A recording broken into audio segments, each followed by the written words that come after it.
I don't know, but we have an edit button if it is. And if it's not, I'm not doing my job. well, I'm just glad to be back in a small gap. I was wondering if one of you was going to hit on that. There's no way that was going to fly. Yeah, No way. sorry. Yeah, No you wasted no way. time. Yeah. I You mean, wasted no time. Couple gorillas like us. yeah, the listeners would be so mad at me if I did not address that. So go ahead. I mean, continue the show. I'm glad you're sitting, and I really hope you're not wearing jeans right now, buddy. Loose pants. Eli Raridon. Oh. Vince McMahon gasming gif. Yeah. Right now I'm between two guys. How big is the gap? It's a small gap. It's a tiny gap. Just like 1 inch gap, So it's like for guys like us, it's like Perfect. Everything.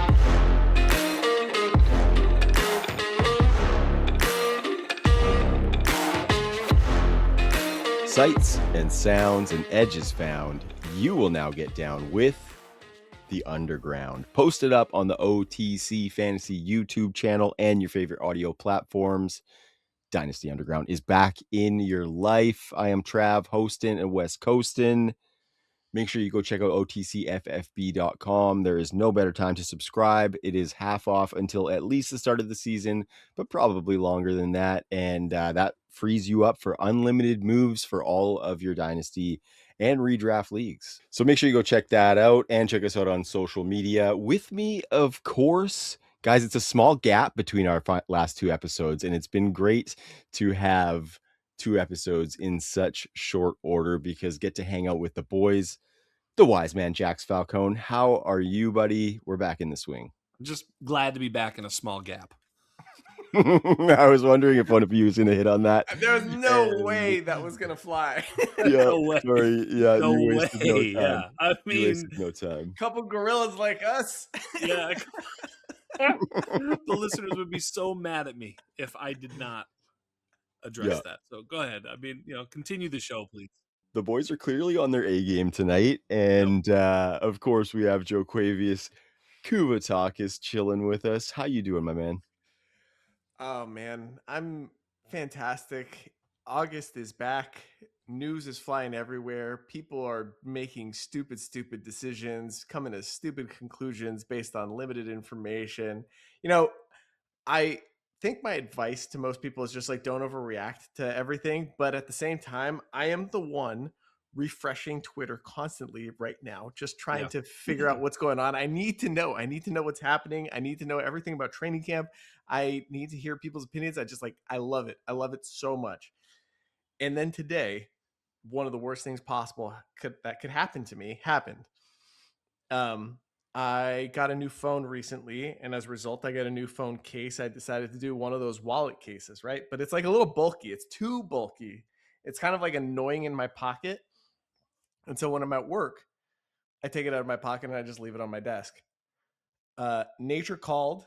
I ran to the bathroom. Number 2, had to go. And I realized as I sat down, once the ship had already sailed, no, I didn't have my phone.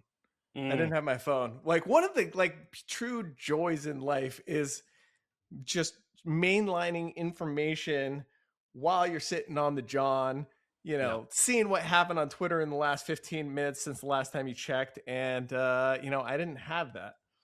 It was just a small gap, but it was, loomed large. So I don't wish that. That's like going to the gym without your headphones. Like, that's like the equivalent. It's just like you go to the gym, you realize you forgot your headphones. It's like you almost want to just not work out. You might want to go home at that point, right? See, let me just tell you something, Joe. Trav and I, as experienced parents, know full well what the value of an internet poop. And that's what we call it in the house. It's an internet poop. My wife will literally be like, were you doing an internet poop? Which basically is hardly a poop at all. I mean, there may or may not be poop, but there's definitely the internet.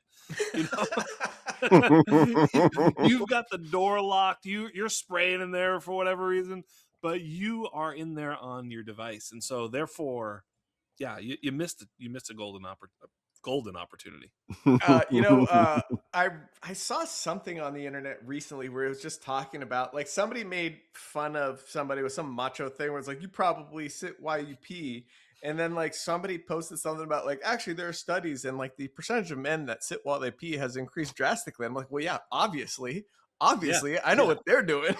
yeah. Yeah, They're on their phone. 100%. Yeah. Yeah, Yes. you rock a quick pee and you spend the next 10 minutes scrolling. That's Yeah. exactly Yeah. what you do. Well, Yeah, Mhm. and no, I that's also a find nighttime great. staple. Yeah, exactly. I find great value in the sitting pee when I can barely stand up. It's basically, I mean, Yeah. for whatever reason that may be, But I'm not going to just saunter into my bathroom at 3:30 a.m. if I have to go and like just shower my my bathroom. I'm gonna have a controlled setting. I'm gonna sit down. I'm gonna get everything in there for sure and relax for a minute. You know what I Yeah. mean? Like, yeah, no, no, Just no, get no some need. blue light, ruin the rest of your REM sleep. Yeah, absolutely. Right, Yeah. exactly. Yeah. Up Yeah, from nothing 3:30.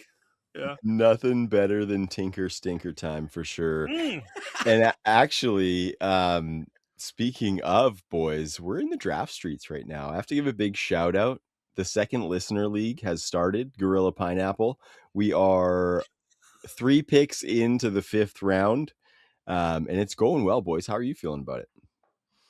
I actually hate it. I think we should never do an August startup again. I think Yeah. July is the cutoff for a startup because once August rolls around, there's too much information flying. And honestly, like people are incentivized to take all the time on the clock because, injuries happen every day. It's like, you might as well just sit around and wait and see what happens. And then there are some people that like went early and I bet they wish they didn't because you get these nuggets that probably would have changed decisions. So I just think it's a bad time to do it. I think No doubt. redraft. I think this is redraft season, and doing a startup was like just completely cursed right now. In fairness, though, this was not when we started the startup. We started it like 2 months ago and then like procrastinated. You went on vacation. I went on vacation. This, that, the other. Like it's been a thing that we announced. Like when did we announce it on this I program? wanted to Like do it in May. I was talking right about this months in late ago. May. This is a procrastination issue, I not think a the decision. announcement was like probably Early about a June. month and a half ago. About a month and a Early half June. ago. It was early. It Yeah, was okay. right after the trip where I wore the pineapple shirt. That's when Yeah. it happened. Right. That's right. Okay. Yeah. So we're just So we're we'll just be better. slackers. We'll be better. Yep. We were just living life and touching grass, so it's good. But like I said, we're back in the swing, and Jax, you're actually on the clock in that league. I am on the clock. I Some am would on the say clock. OTC. Yeah, you are I am OTC. OTC. I am Yeah. OTC. And you're always, well, always, we always. well we are kind of OTC, but We are whatever. OTC. We're buddies. So Joe, care to tell the people what you've done thus far in your you guys can each quickly share what you've done. I think it's for the listener, just Sure. to Yeah. Yeah. give Yeah. them the thought process. I don't know. I got to pull it up real quick. I mean, it's You been know your hard. team. It's been hard to get trades done, and Very I difficult. was the last person to pick my draft slot, so I got stuck with the 105, which the 105 is fine, but what happens in the second round is you're kind of in no man's land because all the quarterbacks and receivers and running backs that you want are gobbled up by then, and now you're just at the beginning of a tier. And I desperately tried, and I couldn't get out of that pick. So, anyways, Nobody wants it. Yeah. yeah, nobody wants it because if you're at the 302, 303, it's the same tier. You're getting the same quality of player, Yep. so that's what sucks. So, anyways, I got this is a pretty high tight end premium, 0.75 on top of the half point per reception, so it's significant. So I got Bowers in the first round at 105, which I feel great about. This is a start 12, by the way, right? Start 11. Start 11, excuse me. 12 by 11. Then I got Justin Jefferson at that second round pick that I was talking about that I was trying to trade out of. And of course, like I was debating between him and CeeDee Lamb and a couple of other players. And sure enough, CeeDee Lamb somehow fell to like the 3.03, which is exactly what I'm talking about and why I was trying to get out of that pick. And then in the third round, let's see here. I think I traded out of that. No. Third round, Tyler Warren had fell to me, which was ridiculous in this format given the scoring settings because I can flex him. He's very, elite tight end is a very flex worthy player. So I was like, great, I get to play keep away at the tight end position and I can plug him into the flex and I've got insurance in case Bauer goes down to keep that positional advantage. So I just pulled the trigger on Tyler Warren. And then in the fourth round, I did a tiny little trade back. I moved back a few spots. got Lad McConkey there, and I moved up in a couple of other rounds for that trade back. So that's what I'm sitting on right now. Who did you trade away? Who was picked the Oh, moment you traded the pick away in the oh, fourth in the fourth round, I traded back. You're probably not going to believe me, but I traded back 3 spots, and the dude that I traded with, a listener, he immediately drafted Luther Burden, which everybody round? knows is one of my guys. And like the chat exploded, like, oh. I'm gonna be honest with you guys. I was never gonna draft Luther Burden because I've got like 50% Luther Burden. I can't, it's irresponsible to draft more Luther Burden. So I was comfortable moving back. And Yeah. I wanted more lad exposure because I traded a couple lad shares away. So I like wanted more lad exposure again. Yeah. So anyways, that's where I'm at. Nice team.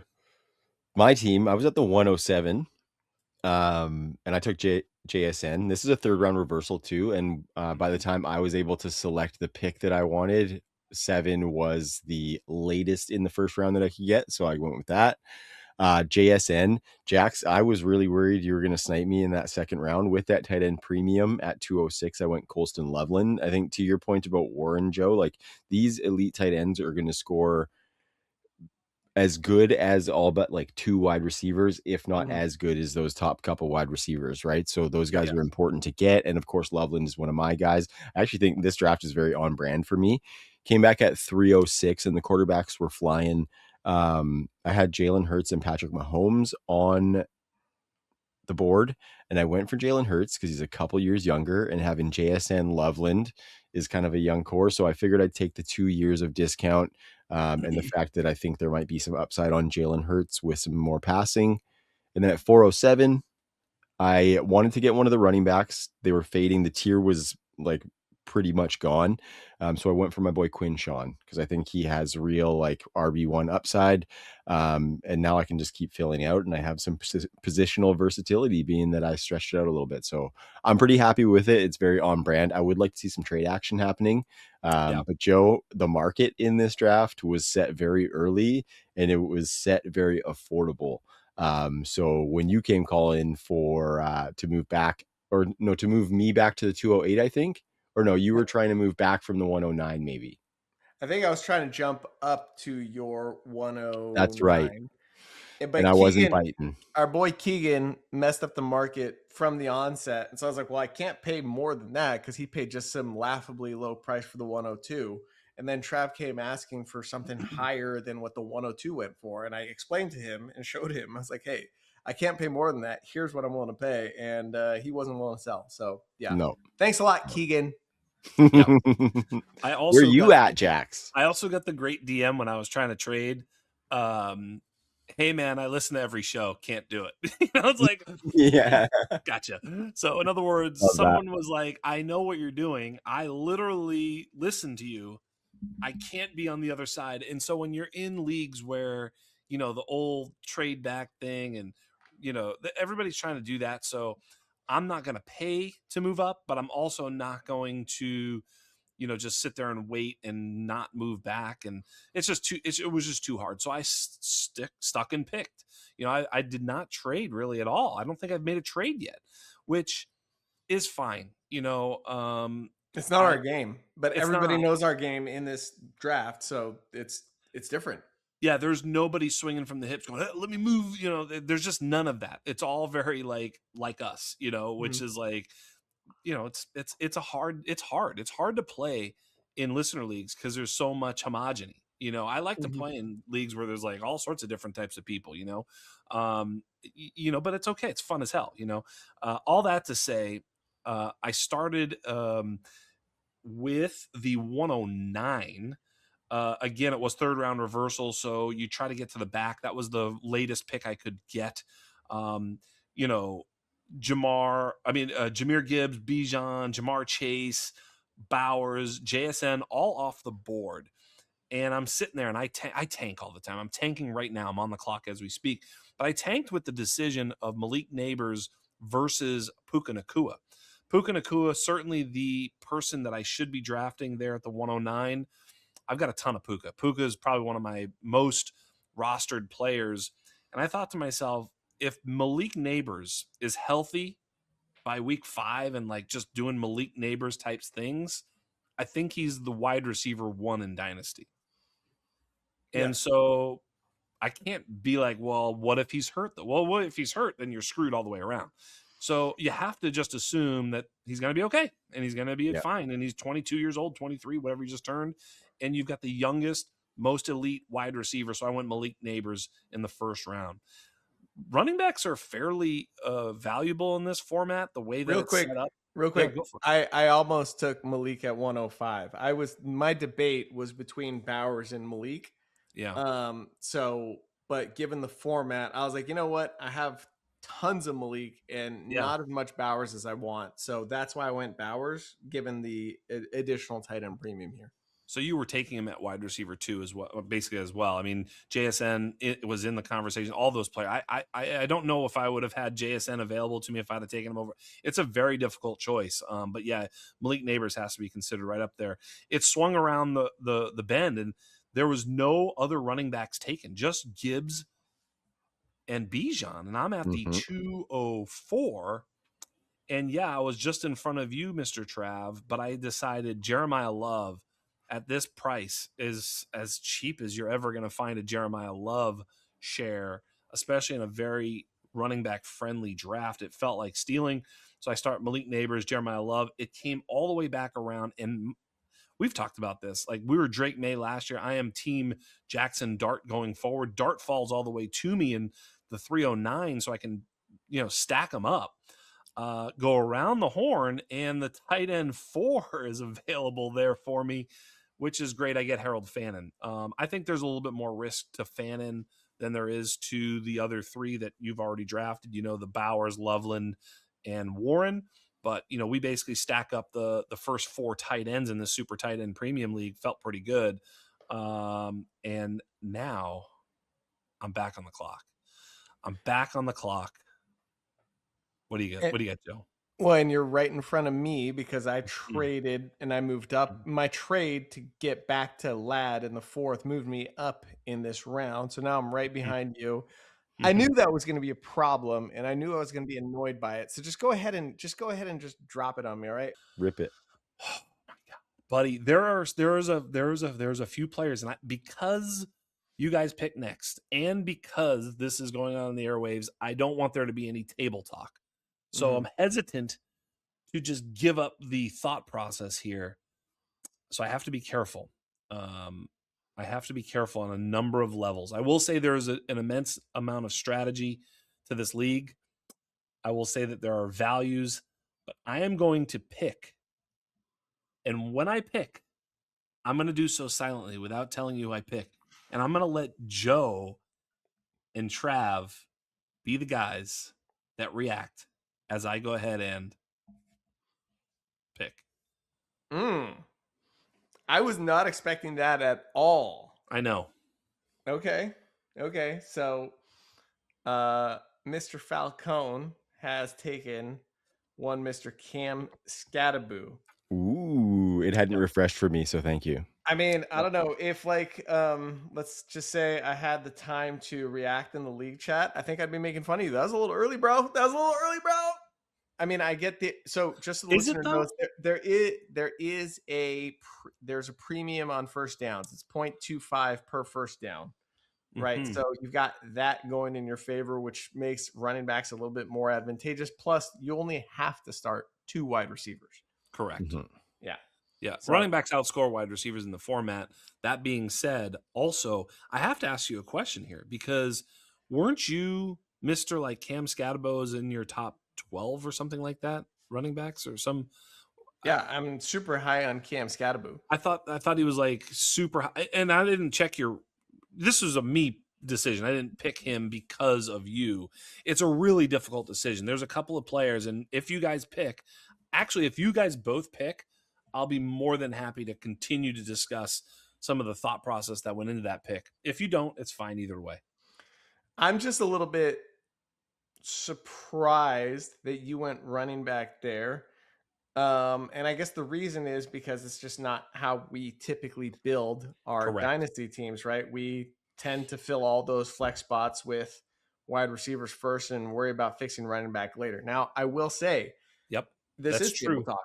This is table talk, but it's okay. It's more strategy talk. There is an element to the fact that we're doing this startup so late in the season, in the off season, where there's not going to be enough time to fix the running back position before the season starts, right? By the time we get this thing done, it's going to be like, week 1 is going to be right there. So I have felt a little bit of pressure to take a running back because of that. That being said, I don't think I'm going to do that here. There is another player there's a couple players that I was very, very close to drafting. So it'll be interesting. Yeah. I don't know. I don't think I really want to do this on the spot. It's right now I'm between two guys. And I don't think I'm ready to do this. Okay, let's just save it then. How let's big just is get the into the gap? show. How big is the gap? It's a small gap. It's a tiny gap. Just like 1 inch gap, So just like for guys like us, it's like Perfect. Everything. Go to town on that. Well, I've got the full New York Giants stack. That's right. Yeah, neighbors dart, and hopefully they're good. Yep. Imagine a crash and burn situation. I think you got a naggy problem on your hands. Get it? Nagging? Mm-hmm. Yeah, it was a bad joke, but that's okay. You're not going to hit them all. I do this all the time. I make thousands of bad jokes, but thousands of good ones too. Yeah, hopefully Cam Scatabo doesn't have anything nagging him either. But boys, I'm going to get us into the show sheet here. I'm going to get us into the show sheet. If and when you guys ever pick, I'd be more than happy to share some strategy as to what I was thinking there. Maybe before the show's over. Maybe. We'll see. We'll see how we're feeling. Yep. But we're getting into this, boys, because we have a bunch of hype that we're hearing around training camps, and we got to talk about it. Some of it is, are we buying the hype? Some of it is, what do we think of the player, the situation? And so let's dive in, boys, because just today, we're recording this on the 11th, which is Tuesday. Kyler Murray was named the starting quarterback for the Minnesota Vikings. Jax, I've been like the biggest kind of detractor, I would say, maybe, of Kyler Murray. There's a bit of a leaf being turned. Especially for the Jax 2026. Well, I'm not ready to say that yet, so let's not go that far, buddy. It's going to take a lot for that one to come out. But we're getting closer to that because Kyler Murray now being the cemented starter, this is such a good situation, and we've talked about that, right? And it's kind of getting harder to poke holes because Kyler Murray does have some of that rushing upside. We like the Kevin O'Connell offense. I was thinking about it earlier today, and like it's hard to think of like the alpha receivers that he's supported. Goes back to like DeAndre Hopkins. The thing that I like translating that into his Minnesota time is that he went through a period of kind of shitty play callers. When he had Hopkins, he had Cliff Kingsbury, who is another innovative play caller that we like to attach to. And now when we see LaFleur, or when we see Kevin O'Connell, sorry, I'm thinking Cardinals for some reason. Yeah. When we see Kevin O'Connell and one of the favorite schemes of all time for us, I'm happy about Kyler Murray, especially for 2026. And I think where I get happier for a dynasty is when he starts playing well and starts looking like he's more of the long-term answer for that Kevin O'Connell offense. And so I'm starting to I've definitely risen him in my 2026 rankings, and I'm going to take another look at those dynasty rankings, boys. So what are the thoughts for you guys? Jax, I know you've been a little bit higher on Kyler in the past. So does this make you higher, or does this more just make you a little bit more staunch in your stance? So I gotta spill the beans here. So my son is 10. He's just old enough to know, when he was 8 or whatever, that I was pro JJ McCarthy. And so he is dying. He was like, "Oh, you doing Underground tonight?" He basically wants to show bomb the show and come in and just 9 me. That's real. Nining someone is a thing now? Yes, right, especially me, because he's like, "You're a fucking idiot," because even when I was like, JJ was like, he's like 8, he's like, "Of course not," and I'm like, so the dumbest guy ever, me, but yeah, it's gonna be great. So tune in for that when little Jax Falcone comes in here and just puts the L on his forehead and just does the 9 dance on me. I mean, if he was off JJ McCarthy, I think you might need to get Wally pipped on this show, Jax, but it's not by Jacob. It might be by your own kid. You've produced his show before. You know how good he is. Yeah. Listen, this is one of those situations where I'm terrified because it can all go different very quickly for all parties. It could be, that Kyler crashes and burns insofar as they don't win. That's in other words, he's one of those guys. I said it last year, guys. I said the reason I like Kyler was if he plays, he's usually pretty good with fantasy. Now, he somehow failed on all accounts last year, which was really kind of depressing. But the point of the matter is that, like, if he's playing in this offense, yeah, it should be very good for fantasy. But again, for how long? He's on a 1-year deal for no money. He's going to have to play his way into a contract. And if he doesn't, what's next for Kyler Murray, right? Like it's a very fragile dynasty asset because there's also a huge quarterback class coming in next year. We've talked about this. So there's only going to be so many musical chairs available at the end of this. All that to say that, that's where I'm concerned. That's where I'm concerned. So I don't know how deep in the weeds you guys got in this quarterback competition. I think when Kyler signed, everybody thought it was a foregone conclusion that he was going to be the starter. And, as we sit here today, when the news was announced, it seems very much like it was a foregone conclusion. But in the time in between, they said there's going to be a competition. Right. Not a preseason game has been played. There was no competition. Correct. And I saw some people just saying stuff on Twitter like, how bad must JJ McCarthy have been for there to be no competition? I'm also thinking back to last season where we knew Kyler was healthy enough to play, but he just totally tucked his tail between his legs and said, hey, if you guys are even starting to say you want to start Jacoby Brissett over me, I'm not coming back, right? Like we didn't get official word, but it was very clear that I'm going to be candid. He bitched out of last season, right? And we said it in real time. We made fun of it in real time. We also spent all of last offseason saying how Marvin Harrison had a Kyler Murray problem, right? Mm-hmm. So fast forward to the 9 days of competition in this QB battle before a preseason game was ever played. If you're following the beat reporters, they were actually saying JJ McCarthy was winning. Now, I'm not homering on JJ McCarthy right now. We saw what that looked like, and it wasn't good. They had some promise. He won some games, but it wasn't good. But they're saying that he was actually winning, and the count was that like he won. And there was like a couple practices where Kyler was way better. But if you took it like day by day consistency, like JJ was winning. I was keeping very close tabs on this because I thought one of these two was going to be super mispriced, and I need to be able to capitalize on it. This is all to say, I think Kyler is, when he plays, because of the rushing, top 12 dynasty or fantasy quarterback, right? He's just going to put up numbers like that no matter what. Win or lose, he's going to put up numbers like that.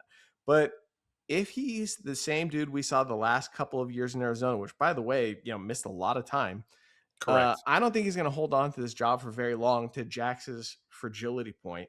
Yep. And then I'm also thinking about this from like the Vikings front office standpoint.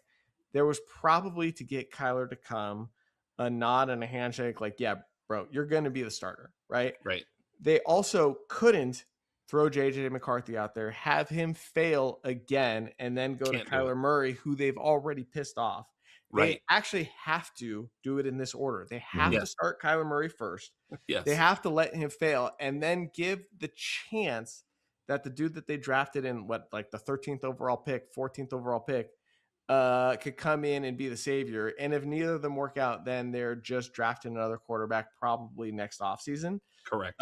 So I think, like, from a game theory standpoint, they had to play it this way. Yes. I think Kyler has been very injury prone, and we probably haven't seen the last of JJ McCarthy. And I don't think JJ McCarthy's very good, but I don't think like this is a ringing endorsement of Kyler, because aside from, what the national narrative and public perception is. The boots on the ground were actually saying this was a pretty close competition, and it's kind of ridiculous that it was called before preseason game was played. So this is like head coach, GM, ownership, front office, organization politics going on as part of the deal to get Kyler over there. Probably because the team was so sick of JJ that there would have been a mutiny if they didn't do something. Sorry for the super long-winded answer. No, it's a good answer. But I've been paying very close attention to it, and I just smell so much bullshit. And look, I want Kyler to be good. I think KOC is an incredible coach that can coach these quarterbacks up. But, ooh, man, am I taking it with a grain of salt. I don't believe the results of this. I think it was rigged from the beginning. It's a rigged election. I also don't think Kyler we said last offseason, like my priors, I'm sticking to my priors. Kyler hasn't been good for a long time in real life. In fantasy, he's great. Go ahead. Freaking smoke him if you got him. Play him if you got him, right? If Kyler's on your team, put him in your lineup and hope for the best. But I'd be very willing to sell and listening to all offers on Kyler at any point between now and, when he eventually gets hurt or gets benched. No, it's a good take, and it dovetails off mine, so I appreciate it. No, it's good. And does that mean now that we should be considering 9 to rebuy? I mean, it's cheap. I mean, he's going to get another chance. I mean, we've just seen so many of these guys resurface. Darnold, etc. Darnold, Gino, so many. Yeah. All these guys. Yeah, you're probably right. It's going to be pretty league specific though, because I think there's still truthers. There's still people who have him on the team, and they're not going to sell him for 25 cents on the dollar. So I think it would be very league specific on that. But yeah, I mean, as like a little throw in on a trade from a team who has a team who has 4 of them, you know what I mean? Then you get him in there because that guy could spare him for sure. It's 100%. This is so important that you mentioned that, because both of us were like, Joe and I were like, yes. So many of these things are just, you just have to include them in the trade. Because if you just ask for JJ and be like, yeah, I'll give you a 4th, nobody's going to be like, oh, of course, let me just sell light on JJ for no apparent reason, especially in these deep dynasty leagues. If you're in an FFPC style, well, maybe then it's a totally different, thing where you got to cut down. Then I actually wouldn't even recommend going for him anyway. But point of the matter is, in a deep league, yeah, I just did this recently. I'm trying to acquire Terrence Ferguson, which maybe we'll get to, maybe we won't. But my point is, I love this buy because at his current value, whatever his KTC or Dynasty Helper, whatever value is on him right now, I think is going to grow. So I'm happy to pay whatever the value is. So I threw him into a bigger trade where I'm like, this, that, and the other, everything going which way and the other way. And the thing that's one of the shit coming my way is Terrence Ferguson. And if the trade is fair, I feel like I'm winning because the Terrence Ferguson thing is worth more to me than it is in the trade aggregate.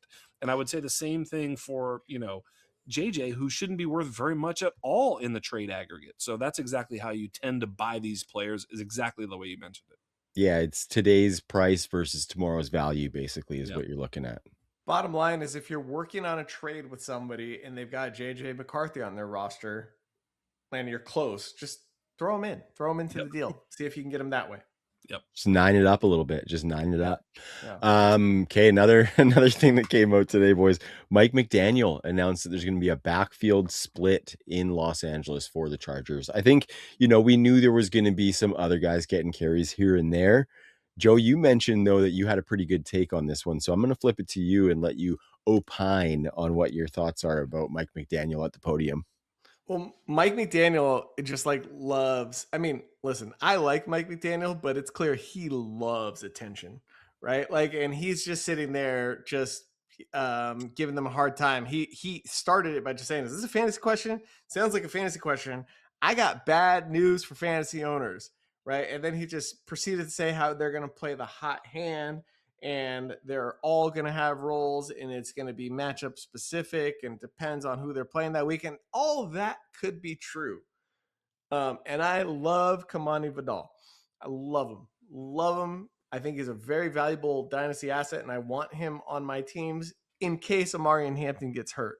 But make no mistake, the more talented player is Amari Hampton, and guess who's going to have the hot hand more often? The more talented player. All right, so it's like Amari Hampton, and I think like Keaton Mitchell's sneaky because he's like probably the best comp we have to Achan, except for he's like way more fragile than Achan has been, Correct. who's been like shockingly durable. Yeah. But Yep. like, so I think he's going to get schemed plays as one of the big playmakers because their receivers are not as speedy as what Mike McDaniel had in Miami. And so he's going to be looking for that speed somewhere. And Keaton Mitchell's the one that's going to be providing it. But don't be stupid. Don't fall for this narrative. If there's any sort of dip in like the Amari and Hampton value, buy the Grab dip. it. Buy the dip, Yeah. right? Don't pay full price, but like if you get it for 90 cents on the dollar, buy it. Yep. Yeah. I'm with you. Yep. 1,000%. I don't think we need to. Nothing burger. Yeah. Yeah. Yeah. Don't need to put much more on that. Joe, this was a good one that you tossed in there actually as a note. The Browns and Dolphins released their depth charts today, and it's not like these are, fantasy fruitful organizations, but there are some players, specifically some rookies that we're intrigued by. So the Browns listed Denzel Boston and KC Concepcion as starters alongside Jerry Jeudy. And then on the Dolphins depth chart, rookie Caleb Douglas was first above Malik Washington and Jalen Tolbert, just in the order that it was listed on what I saw, right? So I don't know if that necessarily means anything. But some rookies are going to be making some hay in Cleveland and Miami. What are you making? Let's start with the Miami one, actually, Joe, because we've talked about Concepcion and Boston. We like them a lot, and we will get there. Interested in Caleb Douglas, though? He wasn't really necessarily on the rookie radar. No, he wasn't at all. And no, I have absolutely no interest in Caleb Douglas. We went over Miami's sort of passing prospects in great deal with our awesome guest, Jacob Sanderson. Sorry, Jax. He did just an incredible job filling in on but I bet you he didn't make one single tight gap joke. Not one. No, he did not. He did not. You're he made correct. Yeah. He actually, speaking of the Browns, he gave us like an all-time nickname for the show in McLovin and Muhammad. But but as far as Miami's concerned, it's like the prospects for this passing game are so low. Now, listen, projections are in a sense kind of meaningless because things could change so quickly, right? But they tend to bend towards what is actually going to happen. Am a bigger Malik Willis believer than I think he is, and think that he actually can get better and has gotten better and can elevate and can avoid some sacks. And so there's probably somebody who's a value in this Miami passing game, but it's not anybody you want to bet on consistently. And like, if we're talking about, their rookie receivers, there's only one that we're interested in. It sure as hell is not Caleb Douglas. Right. Mm-hmm. No, I agree. I mean, it's such a, this is one of those things that who is the answer? Like, who's the wide receiver one in Miami? The answer is nobody, right? Yeah. It's just nobody. There is no wide receiver one. There's just going to be guys who catch balls and here and there, and there's going to be some spike weeks from this guy or that guy, but no player on that team is, going to command 25% target rate. It's just not going to happen in a single game. Of course, someone's going to get some targets, but over the long haul, over the course of time, there's just going to be different guys vying for playing time because none of the guys are all that good. I mean, I think if you really, Nerf gun to the head, who's the best wide receiver on this team? Probably Malik Washington. Yeah. And that's not, I'm not out here stumping for Malik Washington, because I don't think that any of them are going to be that guy. If there's a player, and I think you alluded to it, Joe, if there's a player who has upside to be an actual real boy, not Pinocchio. I'm a real boy. It's probably Chris Bell, but it's probably not Chris Bell, Yeah. Chris Bell, we'll see. It's also just Devon Achane in Miami. Correct. You just want Devon Achane, basically. Correct. Maybe pepper in a little bit of Greg Dulcich for my man Joe over there. But yeah, it's Achane, and Achane. Our boy, your fellow Canadian, Frank Amarante, had a great tweet today, though, which he said, "Yeah, great. I want to see what happens with Achane when they're 2 and 10, right? He's going to get more targets. Are they going to keep throwing him out there, or is he going to get some fake injury when you need him most? Right. That's like kind of what I'm worried about with HN. Down the stretch, maybe. Yeah, that's a little sketchy. It's hard to predict that and draft off of that with the upside of a guy like HN though, right? But just so our listeners know, I mean, Caleb Douglas, he wasn't on anybody's radar. And if you look at his statistical profile, the way he scored in our model was basically he has very little chance to even approach like 5 points per game on a PPR basis, based on what his profile was. So they can list him as a starter. They can throw him out there as a starter. I think it's going to be a very dysfunctional passing game early on, and they're going to rotate through those guys until they find dudes that can get open consistently. Like, it's one thing to look good before a preseason game has been played, and it's another thing once the bullets start flying.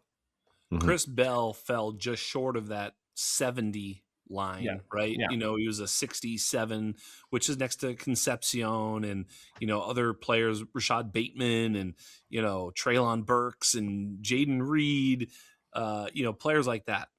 So he's in that area where it's like, hey, it could be good. Josh Downs falls in that sort of range, so look, man, he could be good. They are all, by the way, behind Dejon Stribling, though. Stribling starting to make Stribling's out, baby. Yep, my Stribling just fell out while I was doing the show, and I felt terrible about it because I don't have any Striblings. Let's just give it away. Of course, Stribling's score is a very nice number. Yeah, nice. So yes, nice.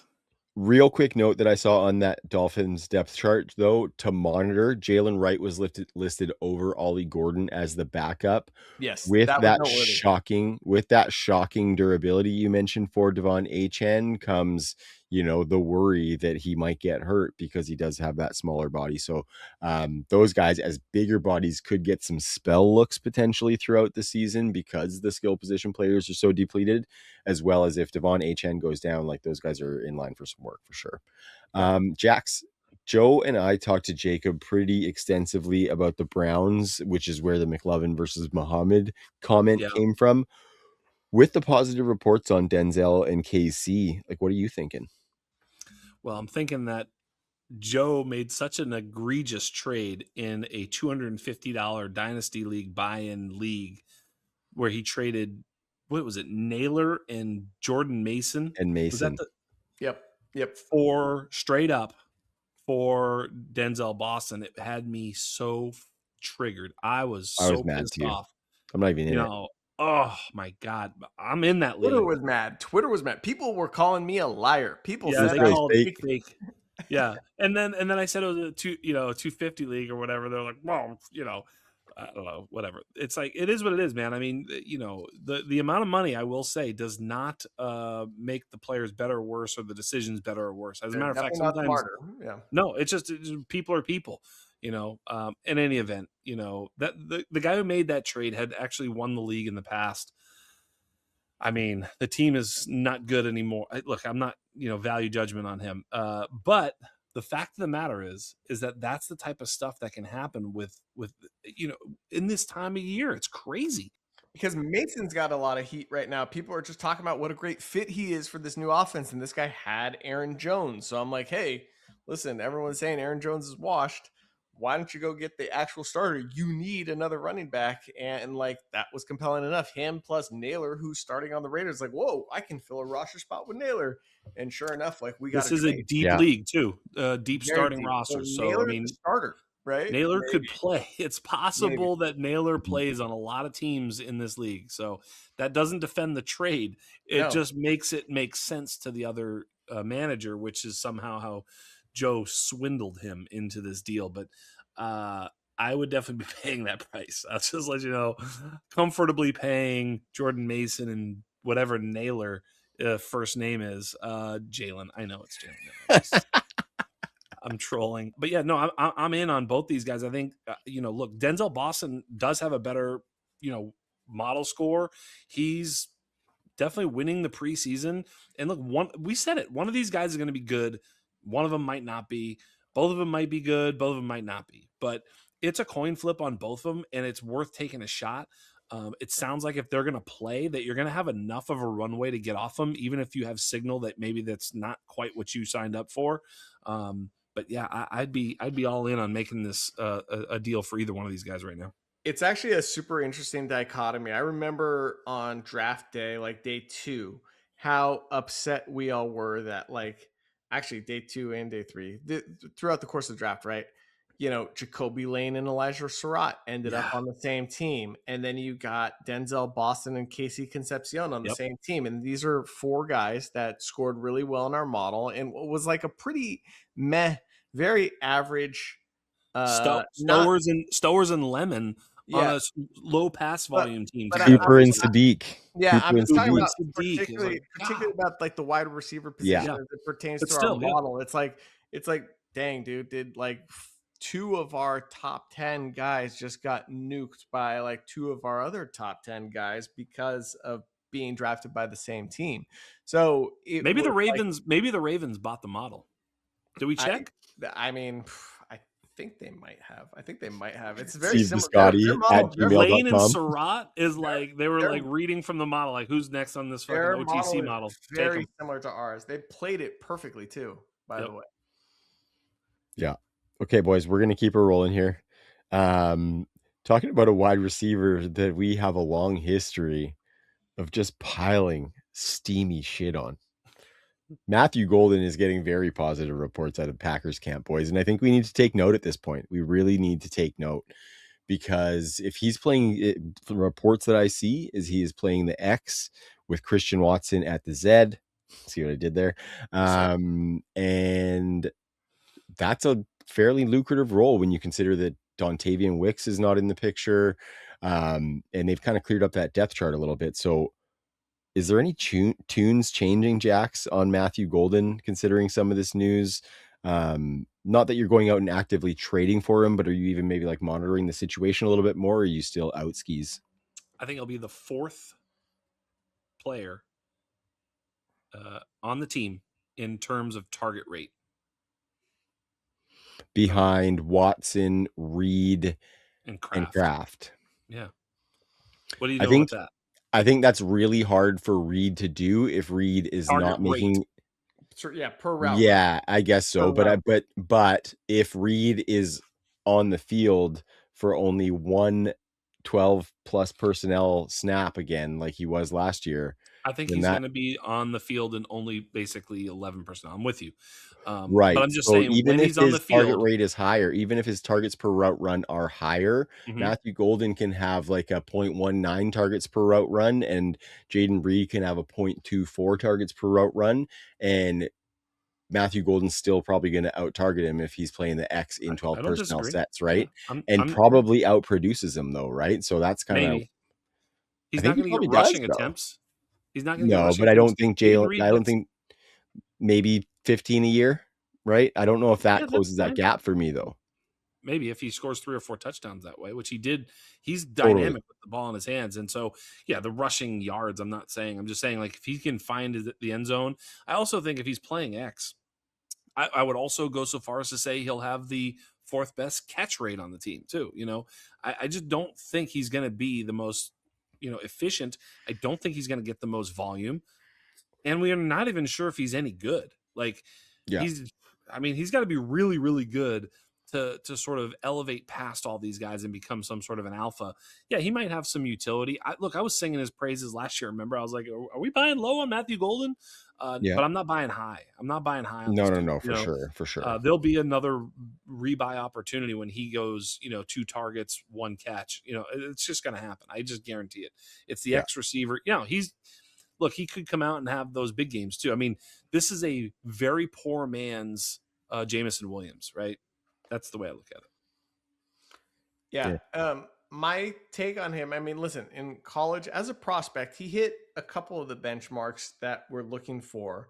But our argument, if we just rewind a year, our argument against Matthew Golden back then was this guy's not a 1st-round talent, right? This is a 2nd or 3rd round pick. Even in this year's class, if he were in this year's class, I'd be saying this is a 2nd round pick, right? And this is a significantly worse class, at the top and maybe in the aggregate.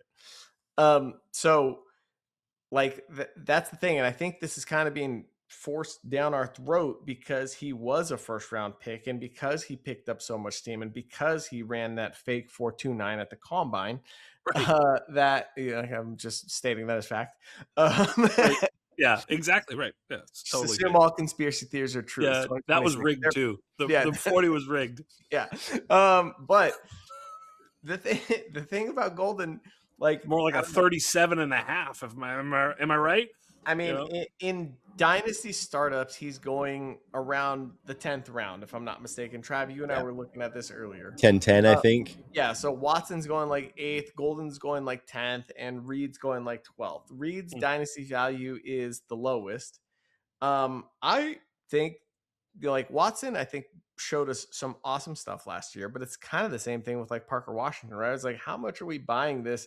Or Michael Wilson's like, how much are we buying this? Like very late breakout. We usually see it sooner than this. Like, how much do we believe it? I think they want him to be the guy. I also think Yeah. he's really good, and injuries kind of derailed him early. Yeah, But I like, agree.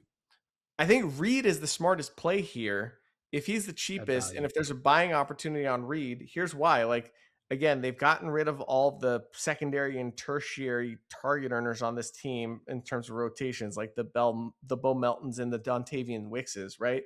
And so now it's like, what And Reed's the Dubs yeah, and Dubs. Sorry, I forgot about like one of the more important ones in terms of soaking up routes. and targets. So Yeah. yeah, so Reed is kind of like the arbitrage play, and it's not like Watson has been a model of health, so he kind of turns into Sean Tucker of wide receivers, where it's like Yeah. if this dude's on the field, we know he will get targeted because he's always gotten targeted, right? He's inexplicably not playing in two wide receiver sets, so it appears right now. But we know that when he does play, he does get targets. So why not take the cheapest guy who, when there's an injury in front of him, whether it's Golden or Watson, like he's going to play and you're going to know when to start him. And the rest of the time, Yes. like, it's a YOLO shot if Yes. he has a big play or not. Just keep him on your bench and just wait for the right weeks to get solid starts out of him. Yeah, and I do like Christian Watson a fair bit to be Yeah, the me sort of too. alpha on this team, but I Yeah. agree with you value-wise that Jaden Reed is probably the best value play. Although I think all of them will, look, I think they all could use an injury. You know what I mean? Yeah. Because it's Tucker Kraft Yeah. also You're there. right. That's the other thing. It's not like, oh yeah, there's no tight end. There's literally another target earner on that team. Yeah, as well as even the running backs are not necessarily target earners, but I mean, Jacobs is a real dude. You know what I mean? He's definitely going to command opportunity. So it's a very interesting spot. I think they're going to be a good offense. I think there's going to be weeks where any one of them is going to go off, but hard to tell which one. And if you're betting, it's just like Christian Watson first. Yeah. Trav, I know you're wanting to play host here, but I think we should just pivot right into Josh Jacobs because Yeah, do it. I think this actually speaks to the receiving volume on this team. They have wanted to run to an annoying degree the last few years because they've had Josh Jacobs, and he's kind of like catnip for a coach. The success rate Yes. is going to be high. He's going to like kind of keep the train on the tracks. Yes. He's missing the next week of practice, which whatever. Again, no big deal in August, especially for a veteran like him. It's not like he needs the reps. But Schefter reported again today he might be one of these dudes that faces a suspension because of the domestic violence thing that he got slapped with earlier this offseason. And like I think we assessed at the time, like it usually takes a year. But anyways, there's that cloud hanging over him, in addition to the injury concerns, in addition to the fact that he faded down the stretch last year, in addition to the fact that Marshawn Lloyd is looking healthy finally I for the see what first you time in did. his NFL career. You didn't want to talk about Jacobs. You did not want to talk about Josh Jacobs Well, at all. no. You used that as a Trav, I know you want to play host, but No. here's my ploy to get to No, Marshawn Lloyd, but huh? I didn't want to get to Marshawn Lloyd in that sense. I really didn't. Here's my No, point. it's the right way to go, Joe. If Josh Jacobs is out, I think it's fair to assume that their pass rate over expected will increase. Big Yes. time. I think that they will not trust Marshawn Lloyd. First of all, Marshawn Lloyd's also a pretty dope receiver, but I think they will not trust Marshawn Lloyd in the way that they trust Jacobs. And there's probably going to be more pass attempts here than we've seen in Green Bay the last few years. So that was actually the larger point I wanted to make. It was a really long-winded, roundabout way to get there. No, but I think the answer was going back to what I said. Everybody kind of needs an injury on this team for it to all change, right? Because the way it is now is it's just too much going all over the place, which is going to be good for the team. Like the team will be good, it's like, but nobody will be like, oh yeah, you can really count on him to come through for you on this team. It's going to be a little bit muted because of the, quote unquote, too many mouths to feed. But you take one of those, any of those guys out of the equation, and all of a sudden everything kind of changes. Even if it's Jaden Reed, who doesn't play every down, it's like, well, wait a minute. If we're not going to have this sort of slot guy that comes in and really commands targets, well, then Watson and Golden are going to get more targets. Kraft's going to get more targets, running the slot, whatever, right? They sort of cannibalize each other, all sort of triangulated around one another. So kind of interesting. Yeah, it's actually an interesting point. As you're talking, I was just thinking, it's like, this is actually the ultimate get the cheapest guy at every position team. It's like, get Jaden Reed, get Marshawn Lloyd, because if there's an injury, the opportunity is going to be there, and we still think the offense is going to be pretty good, and all of a sudden it's going to get a lot more consolidated if there are injuries at either the receiver or running back position. So just go get the backups, go get the cheapest players. And does that include Tyrod Taylor? I'm just asking for a friend. Maybe. I mean, add them to a deep dynasty league. Why not? We stack quarterbacks, baby. Yes. My only counter to that is that I am definitely in on Christian Watson as well, Jax, because the upside is so massive on this guy. Yeah. We got to remember that Green Bay has been a factory of wide receiver production, like probably one of the top 5 teams in wide receiver fantasy points scored over the last few years with LaFleur. So I think there's going to be some stuff to be had. But Joe, you mentioned Marshawn Lloyd, and I was just bugging, buddy. It was right to move from Jacobs to Lloyd. We had Lloyd on the show sheet just for a peek behind the fourth wall. And we're going to actually stick with a couple of these running backs because we're going to start rapid firing a little bit. Yeah, we can go rapid fire, but are we sure it's not Chris Brooks? Yeah, I saw that on Twitter. Somebody, and honestly, like Chris Brooks was getting some work for sure last year, and he was pretty reliable in that situation. To me, what it seems like though is that they want to see what they have in Marshawn Lloyd. He has been on that team for a couple of seasons, and they've seen like a snippet of the guy, and so I think he's going to get every chance to be completely honest. I just got an alert. Marshawn Lloyd pulled a hamstring. That was rude. That was mean. Okay, you're gonna get perked up on this one, Jax. Don't you fucking worry, buddy. All right, buddy. Jonathan Brooks for the Panthers, fully cleared, unrestricted, quick and decisive. They're saying he's taking first team reps. Looks like maybe an early committee with Chuba, like we kind of expected. But we think he probably pulls away as the more dynamic and explosive running back. Kills me a little bit inside to say that because Chuba is a Canadian boy and I will always have love in my heart for him. But Jonathan Brooks, provided he can stay healthy, looks like this could be the year, Jax. Absolutely. I mean, look, I'm a Chuba Hubbard fan too. OK State, the whole thing, man. He was so cool. He came out a year late. He should have come out after his junior year, and then he stayed that extra year, had a bad senior season. Fell in the draft. I mean, everything for Chuba just never went the way that you would have hoped it had gone. All that to say, I also saw a cool little snippet. I don't know who I'm crediting here. It just came across my timeline. It was a explosive run rate type of research. It was basically the yards per carry on carries where you weren't contacted until you would cross at least 1 yard past the line of scrimmage. So basically, you kind of were free. I remember that. I'm going to need the abbreviation for that stat. Yeah, exactly right. Yibco. But the point was, Devon Achane was great. By the way, the other back that was pretty good on that was Omarion Hampton, which is, I almost referenced it for the Omarion Hampton segment, but one of the worst in the NFL, Chuba Hubbard. And, so look, I don't think maybe that's small sample. I'm not judging him on that one stat, but it made me think yet another sort of data point for the Jonathan Brooks bags that I am literally lugging around with me for 2 years now, just waiting for them to come to roost. But here's the good thing. Jonathan Brooks, still like 22 years old. He's like 23. I think he just turned 23. Super young player. Still has a lot of runway in front of him. He's 3 years younger than RJ Harvey. I mean, this is crazy. Been in the league for years. Just awesome. So look, I really loved Jonathan Brooks. He was the RB1 in that class as far as I'm concerned as a prospect. When Travion finally decided that he was not coming out that year, which he probably should have, but we wouldn't have him anyway. But Jonathan Brooks, still an elite prospect from his college days.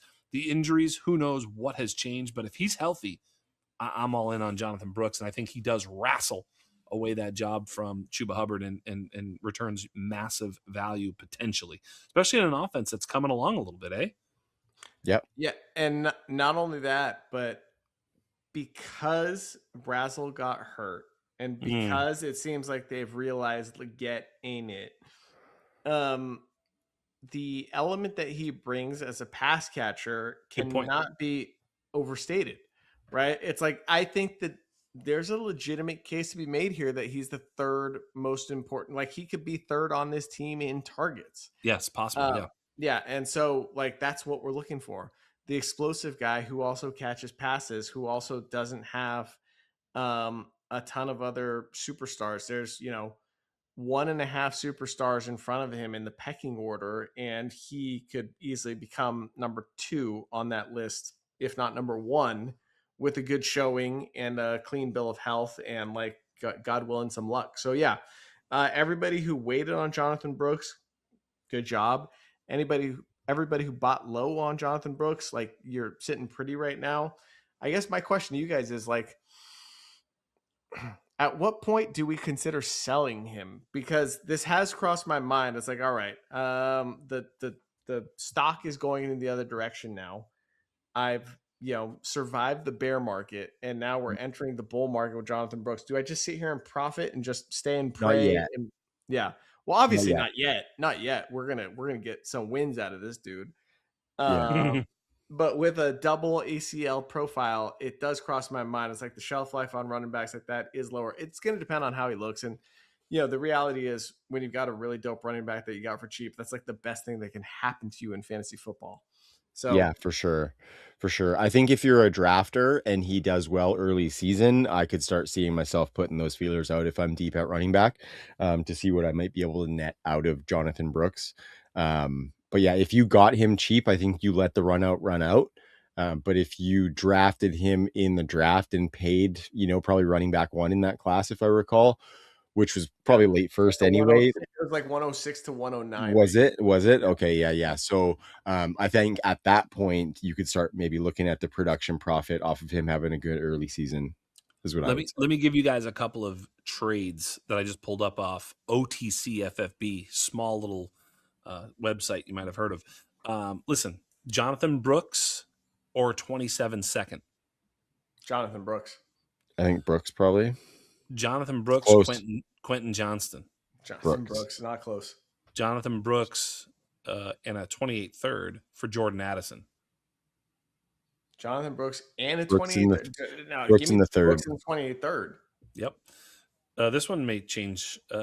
This is pretty crazy price. Jonathan Brooks and Jadarian Price for Jordan Tyson and a 27 first. Woo! That's such a good trade. Holy shit. First.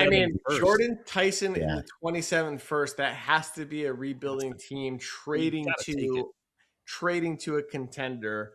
I think that's a win-win, because I think the receiving end of Brooks is a contender looking for his running backs to take him over the top.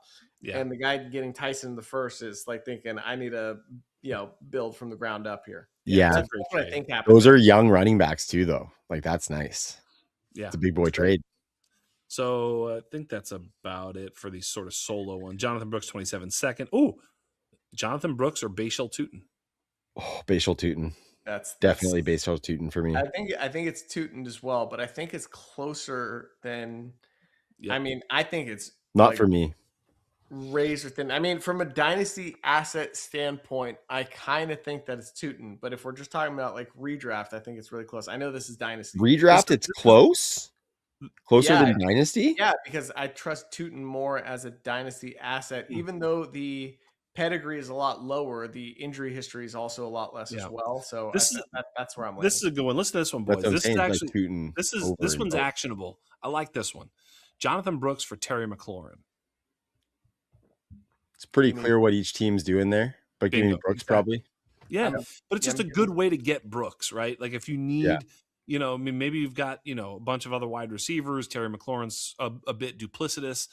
Jonathan Brooks can start in your RB2 slot. Terry McLaurin can't. You know what I mean? So, I mean, if you're running back thirsty, I think selling a Mike Evans, Terry McLaurin straight up, kind of an interesting way to go about it. I support it. The guy who's worth like a second and a half, right? Yeah. For Jonathan Brooks, because that's where we're at, right? It's like a late 27 first, early 27 second, right? If it's a random 27 second, my answer is no. But if you could tell me it's the 201, probably, maybe. Yeah, right. Yeah. I think I probably would. 27 is kind of where I'm at. Yep. So Jax, I just can't move on without giving you a shout out for the word duplicitous. That was very nice. That was probably the vocab word of the show so far. But speaking of duplicitous, but whatever. Well, I mean, yeah, totally. That's a word of every show. Speaking of duplicitous, we have some really good reports out of Tennessee Titans camp on Alec Ayamanor. My concern is that Carnell Tate was duplicitous to what Alec Ayamanor was supposed to provide for this team. But with him looking, from what they're saying, as a standout in training camp, looking like a stud, winning contested catches, improved body and aggression in year 2 is what the reports say. Are we like kind of thinking that he could operate alongside Carnell Tate, guys, or would it have to be kind of a perfect storm for Alec? Joe, I'm actually going to go to you because you were the first one who put me on to him in the draft season as somebody who liked him. So why don't you talk about what your feelings are there? I'm going to channel my inner Sigmund Bloom here, if you go with me on this journey.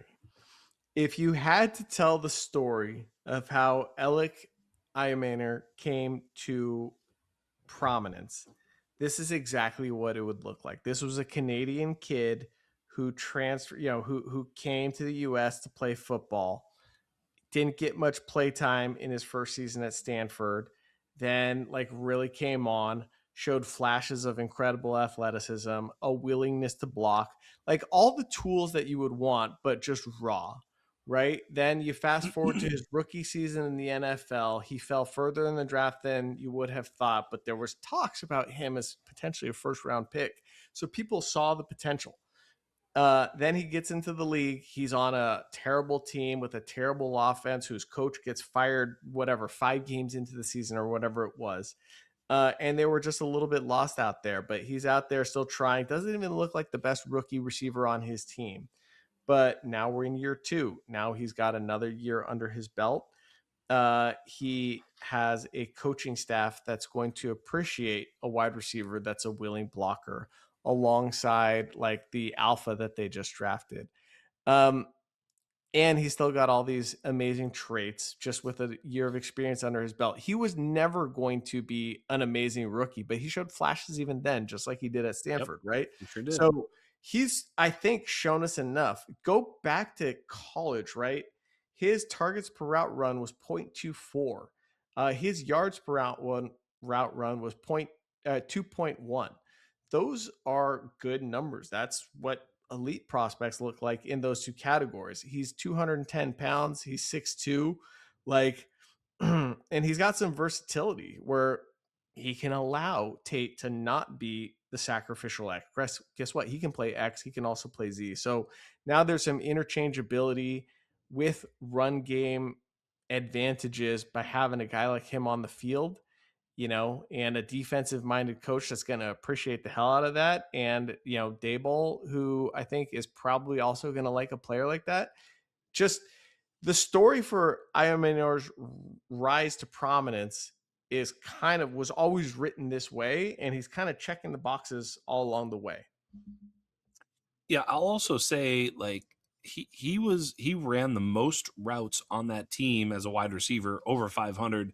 it was supposed to be Calvin Ridley. He ended up running 160 routes or something like that. Like, he didn't play. Like, I think an unfair amount of, responsibility is probably the right word, fell on Alec Ayamanor in year one from a guy that probably needed some seasoning to begin with. Like, he did not land perfectly. Rookie quarterback, bad coaching situation, the whole thing, bad team, right? Like, so nothing was really going in his favor. But yeah, I mean, a lot of people say DK or whatever his name, Shamir DK, played better, but look, he out targeted him. Sorry, what did you say? What did you say? Shamir what? Shamir Dyke. Thank you. Forgot his name. Get it right. Sorry, boys. This is an embarrassing moment. I apologize. But Dyke only had 8.8 yards per reception. Gap in judgment there. Yeah, totally small gap. But Imanor was not good, but somewhat better than DK or Dyke or whatever his name is. I just think that at the end of the day, if they're going to improve the team, then maybe he can be part of that. And I think having Carnell Tate on the other side, now you look at it, it's actually, I don't know how many targets he can earn, but now you have Wandale in the slot, him on one side, Tate on the other. That's kind of like, okay, now it's like, it's nice. He can be sort of a Michael Wilson type in this offense, if you will, right? Yeah, the Titans offense is a big time like sleeper cell here. Like, nobody is expecting them. Nobody is projecting them to be good. And this obviously all hinges on like Cam Ward's progression, but correct. They got a young running back we like. They've got, Dyke is your fourth wide receiver. In the event that somebody gets hurt, like at any position in that wide receiver room, like they can shift guys around, right? Iamaner could become the X. Wandale had proved last year that he could play, a little bit more flanker, and then you put DK in Dyke in the slot. There's just a lot of versatility in that receiver room. They were a year away last year. Now it's kind of come together nicely. They've got a couple veteran running backs and a really exciting rookie. They've got the most underrated tight end in the league. It's kind of interesting. I was waiting for it. I thought it was Brenton Strange. It actually kind of like this whole conversation kind of kills my thesis on my man Gunnar Helm, because there's actually a lot of target earners on the team now. And if Iamaner's out there, like, I don't know, like the thesis on Helm kind of struggles a little bit. So I'm putting this out there into the universe at my own great expense, but I disagree. I disagree. I think Gunnar Helm is the second target behind Carnell Tate this season. I think it's Wandale. I think it's Wandale for sure. Okay, sorry, yeah, Wandale. Guys, can I tell you? I keep fucking forgetting about Wandale on the Titans for some reason. Like, I just am forgetting that he exists. 140 targets. You're right. Straight. I mean, this You're dude's right. Get in the same offense. The only guy that knows the offense. It's going to be Tate, Wandale, Helm, in my opinion. You can think it's the other way. I don't think it's like that. That's fine. But I think what I'm saying, Wandale, Tate, Helm. That's fine. That's what I'm saying. You can think it's that way, and that's fine. But I think Helm is the third target, and I think that will provide us some productive games among the tight end landscape. So I think that's totally fine on this team that probably is going to be playing from behind, probably is going to be throwing the ball. Their pass rate over expectations probably going to be pretty good. And I've kind of been like loosely in on this offense because I like Tate, because I like the prospects of year 2 Cam Ward for the price that he's going at. I've been a little bit in on it. So I like Dayball. I'm going to go ahead and call it right here. Dayball is going to be the next head coach of the Titans. Yeah, he's just gonna usurp Saleh. Yeah, I think that's what's happening. It makes sense for the development of these young quarterbacks for these teams to just fucking do it. It's like a bit of a nasty move, but whatever, just do it. I think that's why he went to the Titans. Yeah, that's probably a smart move. Eh? Yeah, Bob Saleh is not getting this done. I'll take that. Okay, boys, we got a couple more, and then we got to rip out of here. Pat Bryant, we cannot not talk about him. He's getting steam all the way up to the point that people are saying by mid-season he could take over for Courtland Sutton as the outside X receiver in Denver. I don't think that's going to happen. I think Pat Bryant, he's coming off a nasty injury at the end of last season. He wasn't a massive draft pick. We did see some talent in him, but I think he's going to need a little bit longer than that for us to see a full takeover. Please jump in if you feel differently. I mean, just the end is near for Sutton. We know Fair. that dudes that play his style don't last long, and frankly, he's lasted longer than I thought he would. Um, I'm not going to sit here and pretend that I was a Pat Bryant guy as a prospect. I thought he was a 50-50 guy, and I think he overtook Franklin last year. Obviously, the addition of Wandale probably makes this all. I'm sorry, not Wandale, Waddle probably makes this all a moot point anyway. Because I don't think there's going to be like a second receiver you can Agreed. count on in a Sean Payton offense. But in terms of like snap rate, like I don't know, I think he's going to lead the other three guys, being Franklin and Mims. I think he's going to be ahead of them based on everything that we're hearing. I think he's going to be ahead of them. And if he overtakes Sutton, I don't know. I'm not. I can't make this a ringing endorsement. I just think he's like meh. But it's interesting. I don't think for redraft. I don't think he's playable, and for dynasty, I think he's just a flex guy, and I think that's all Yeah. he'll ever be. So I that's where I'm at. Sorry for the lukewarm No, take, but it's that's cool. kind of where I am. It was Lukewarm warranted prospect, because this lukewarm is one of rookie the season. ones where we see all that hype and we don't need to get too hyped about it just Yeah, yet. We got to yeah. let that one ride out. It's not like his price is going to spike where if we like to the point where if we want to have him, it's out of hand for us to get him. So, yeah, I think I'm just waiting on that one. Don't count on more than one Sean Payton wide receiver. There's like one time ever where this happened, and it was like, who was it? It was Brian Thomas and Brandon Cooks on the same team actually having. Michael Thomas, yeah. I'm sorry, you know what I meant. But you're right. Yep. Michael Thomas and Brandon Cooks on the same team. Like that's the only time they ever had like two fantasy relevant wide receivers in the same season. Yeah, and he likes versatility too. So I could see Bryant and Franklin, to be honest, rotating in and out, different And things that he Mims, wants to do. Maybe Mims, but especially like in 11 personnel, I think Bryant and Franklin are going to be put out there to do specific things. Infuriating room, by the way. Oh Especially yeah, Troy gnarly. I'm Franklin guy. pretty in. I'm pretty in on Waddle though. I like Of Waddle. course, yeah, Waddle. Yeah, he's going to be sick there. Okay, so we got a couple more left. Okay, we're gonna go with Jacoby Lane to start because I'm not claiming Trav was right yet. But they've got Jamison Henley, beat reporter for the Baltimore Ravens, saying that in the 27 years he's been covering the Ravens, he's never seen a rookie have as good a camp as Jacoby Lane is having. I've told you guys all along that I think there is a real role that is waiting to be taken up by a guy like Jacoby Lane, and that's why I've been on Team Lane over Surratt, because the fit I think is better. I'm still staying in that camp. I think what this tells me is that, maybe the upside in year one for Jacoby Lane is a little bit bigger than I thought it might have been, because I thought he was a little bit of a long play. But how are you guys? Because you guys were more in Team Surratt. Kind of a cheapy question because Surratt's been banged up. So obviously we know that Lane has a leg up. But changing our stance at all, Jax, or what? Look, I was prepared to draft ungodly amounts of Elijah Surratt and Jacoby Lane in our rookie drafts if they had been drafted in the top 60 to 65, hopefully in the top 50 NFL picks, and not on the same low volume passing offense. And so the low volume passing offense definitely threw me off. Them going together felt like, a real trap, like where you had to almost get them both in order to get one, because you probably weren't going to get them both if you drafted one of them. But I got to go back and say the part of the reason that I was so excited was because of their OTC score. These were the wide receivers 2 and 3 in our score. That doesn't mean they were our second and third wide receivers in our rankings, obviously. But when they scored that high, it was enough for us to pay attention.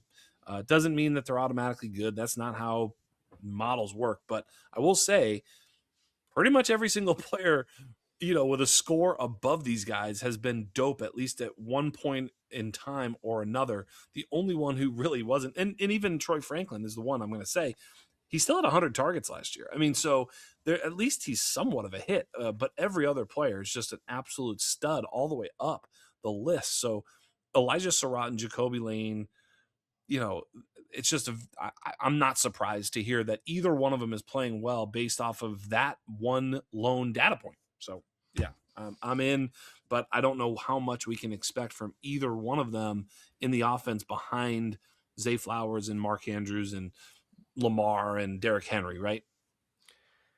I think my take is this, and I think I mentioned this probably around draft season, but I always viewed Surratt as like weirdly the Mark Andrews target replacement in this offense. I just Yeah, thought he was going to be the new, blankie for Lamar right. as Mark Andrews becomes less viable as a receiving weapon, where he's still going to get to the spot, but he's not really adding much anymore. Even though he did clock 20 miles per hour on like his biggest play of the season last year, so it's like he's not completely washed, but we're seeing far less glimpses of it with Andrews. Um, these guys were 0.11 apart in our Right. OTC score. Like that's how close it was. And in retrospect, it's like, okay, if they're that close, take the guy with the better draft capital. And so it's like Jacoby Lane probably was the pick over Yeah. Surratt. I think we had a little bit of anchoring bias to Surratt because he was actually ranked higher until his draft capital came back so low, because we got this Yep. negative regressor built into our model, which is if you don't have good draft capital, your score comes down. But so we always like knew he was an interesting prospect analytically, and I think we anchored to him a little bit. So I ended That's up with right. more Surratt than I did with Lane because of that. But there are actually two different teams where I just took both of them, Yep. and I was like, let's just see where the chips fall where they may. And I actually have a team where I got Concepcion and Boston to our earlier conversation, just because like I don't know which one's going to be good or great, but I think one of them is going to be. Um, it's still early in camp. The book is not written yet. I think you still kind of want both of these guys in that offense. They've been begging for another receiver. Rashad Bateman is an inconvenient truth on that team. He's a guy Right. that they've liked for a long time as well.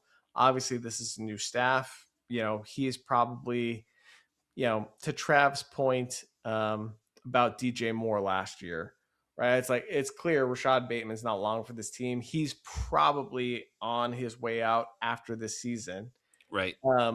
I think one of these guys is going to emerge as the starter alongside the dude with the new fresh contract in Zay Mm-hmm. Flowers, and then we'll see how it goes from there. But I'm This Jacoby Lane situation feels like they wanted a player like this when they went after D Hop, right? And of course, he was toast. He was just too old and not able to really yeah, do the thing that he needs to do, jump like ball winner.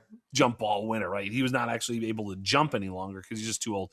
But now Jacoby Lane is fresh and athletic and can do all the things that conceivably today's DeAndre Hopkins could do if he were healthy and young, right?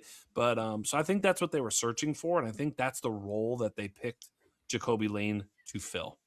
Yeah. Yeah, I like and Surratt's the back shoulder guy and the Yep. win inside guy. Yep. Mhm. There's That's a right. world where they both succeed, but Yes. they cap each other's upside for sure. For sure, sure, for for sure. They are very different. Like Surratt is going to give you dirty production, and Jacoby Lane is going to give you pretty production. Flashy. Like it's going Yeah, to that's be right. Yes. beautiful. That's Yeah, right. Yes, that's right. sparkling, Yes. and it'll be on TikTok the next day. Spangled, if you will. Okay, Jax, I got two sides of the spectrum for you. So we're going to finish on the happy one and start with one that's not looking so positive right now. And that would be Omar Cooper Jr. We had That's a problem. reports today. We had reports today from Rich Samini or Kamini, whatever you want to call him, that there is a chance that Isaiah Williams, Chimini. Chimini. Okay, wow, it's a ch. It's not even a s or a k. I got both of those right. Wow, I'm just assuming it's Italian and it would be Ch. But anyways, ch. Okay, yeah, we'll have to ask Rich. But anyway, Omar Cooper. It says that there is potential that Isaiah Williams, who I don't even know when he was drafted or where he was drafted, but he has the potential to pass Omar Cooper on the depth chart. Now, super early, Omar Cooper was a first round pick, so he's going to get some benefits of the doubt. We were already a little bit worried about season one, though, for Omar Cooper, to be honest, boys, Yes. with the drafting of Sadiq, with what that offense looks like and the potential for it to actually be able to feed two pass catchers. I think I'm still in that camp. I think we're probably still a little bit concerned, but is there a dip to maybe be had in the fact that Omar Cooper is probably going to have a slow start this year, Joe? Probably. I mean, it's the Jets, so like he could absolutely, like, this is a place where you don't want your guys going, and he could absolutely turn to dust. But you know, Garrett Correct. Wilson obviously has risen above that, and he's just been a perennial, we know this guy's good, if only things were better around him type of player, right? Where it's like, so I don't know. Cooper absolutely fills a role for them, theoretically, but the fact that he's not, the fact that he's getting outshined by an undrafted second year player is candidly a red flag. And this is coming from a guy that drafted a lot of Omar Cooper. I think what I'm hoping, the best case scenario here is we all know where this thing's going. This coaching staff's getting fired. They're drafting a quarterback next year. And in that new offense, there's a plan for Omar Cooper, right? He was never he's going to save you this year type of player. He was a bet on talent, a bet on role, a bet on fit with the pieces that we know are in place on the Jets. And just, make a mental note, like, don't sell low, wait and see what happens in year two, because it's probably at this point, like, the writing's on the wall. It's not happening in year one. I agree. Yeah, I agree. I mean, I don't have much to add because, of course, I'm way too overly invested in Omar Cooper. I'm not even the good thing about my overweight Cooper is that I didn't push ever. I never pushed for him. I literally would have sold every one of the first round picks I took him with. It's like 9 and 10 you were getting them, like 109, Exactly. 110 if you couldn't at move the out. earliest. At the earliest. So for me, it was always just like, all right, I guess I'll take Cooper here. I mean, what the hell you want me to do about it? So it is what it is. We'll see. Obviously, if he craps out, it's a little bit painful just because of the weight, but not the investment. I do think, though, to Joe's football point, that it's early. This coaching staff does suck balls.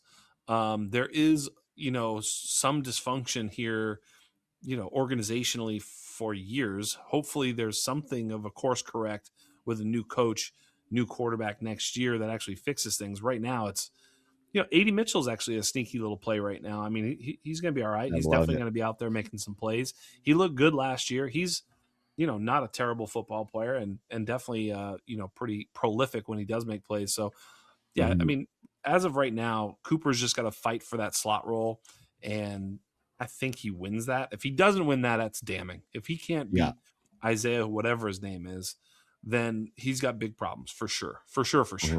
That's a big problem. Look, if somehow or another they slow him and they just don't want to rush him in, and then he eventually takes it, I'm okay with that. That's normal. That's just life in the big city. You know what I mean? Life in the big city. It's true though. Hey, Jax, it's fucking hard. This is the last one, and I'm glad you're sitting.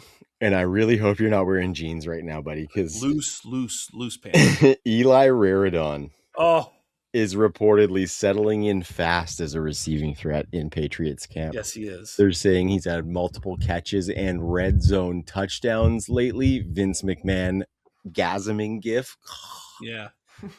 And he has a clear path to tight end 2 snaps behind Hunter Henry. That's everything we wanted to see. And probably more than we thought we were going to see by this point, too, because he's a pretty raw prospect, lots of athleticism, needed some polish. When they say he's settling in fast and he's catching red zone touchdowns, oh, baby. Let's go. Yeah, I mean, this is great. We win.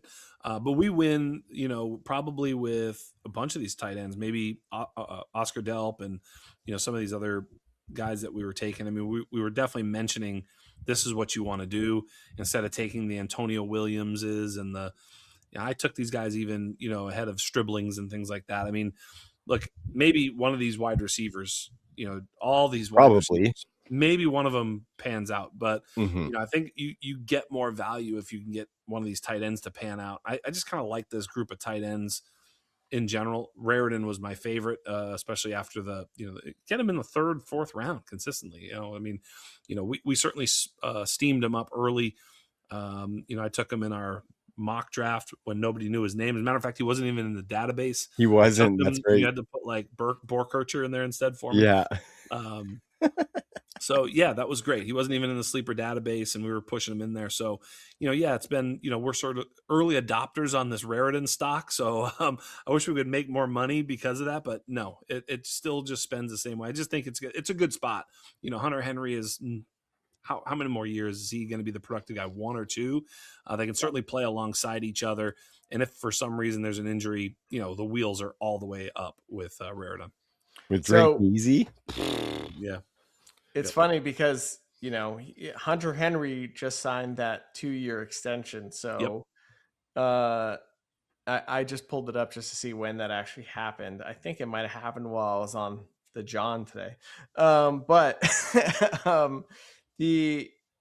while I was pulling it up on Twitter just now, the first thing that came up when I, searched Hunter Henry is 32 beat writers. For the third straight practice, Hunter Henry has taken fewer first team reps in favor of third round rookie Eli Raritan. What gives? Raritan has simply become more consistent and a trusted quarterback and trusted target for both quarterbacks. I mean, so even amidst the Hunter Henry excitement for an extended contract, right? He's going to be a veteran presence and a binky early on in the season, but like the takeover is already very much underway, and like they are gushing about this guy. Everybody you talk to is gushing about him. Yeah. Love it. W. Why you all listen to Dynasty Underground. There you go. That's a good one. Hopefully you laugh, but you also get a ton of Dynasty Alpha. So that's a show. That is a show for us boys. Always a pleasure getting in the lab, as we mentioned. Hope everybody is having fun in the fantasy streets. We're getting really close to the season. Like I said before, make sure you subscribe to otcffb.com before the season starts, because there are limits with the free account on how many moves you can make, how many trade offers and bulk trades you can send out and stuff like that. So very important to go and subscribe there at otcffb.com. But until next week, for Jax Falcone, for Joquavius Kuvetakis, I am Trav, and we will see you then. Peace.